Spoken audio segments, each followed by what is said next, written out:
Eifion Thomas yma to, arweinydd Cor Meibion Llanelli, newid ganu o flaen yr eglwys yn Obendorf, eglwys goffa am gyfansoddi garol dawel nos Stil y Nacht yn 1818. Mae wedi bod yn brofiad gwefreiddiol. Eifion Thomas, the music director of Llanelli Male Choir, just sang Silent Night in front of the Memorial Church in Obendorf near Salzburg.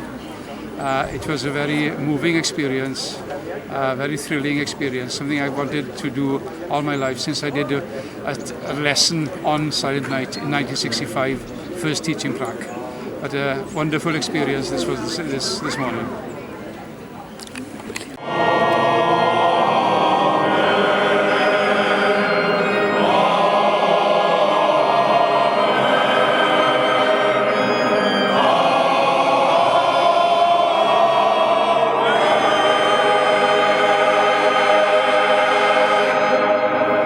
Shmai to, Eifion Thomas, mae'r arweinydd Cor Meibion Llanelli, mae'r cor newydd ganu yn y Gydeirlan yn Salzburg, lle y bedyddiwyd Mozart pan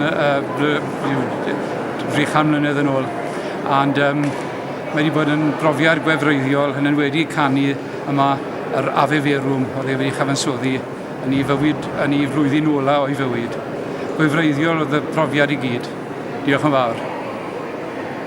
Eifion Thomas here, the music director of Llanelli Male Voice, who just finished singing in the cathedral in Salzburg where Mozart was baptized and almost 300 years ago and over 300 years ago, and it's an unforgettable experience to sing his Ave Verum in this beautiful environment, and also some Welsh hymns as well. It's been a fantastic experience out of this world. Diolch yn fawr.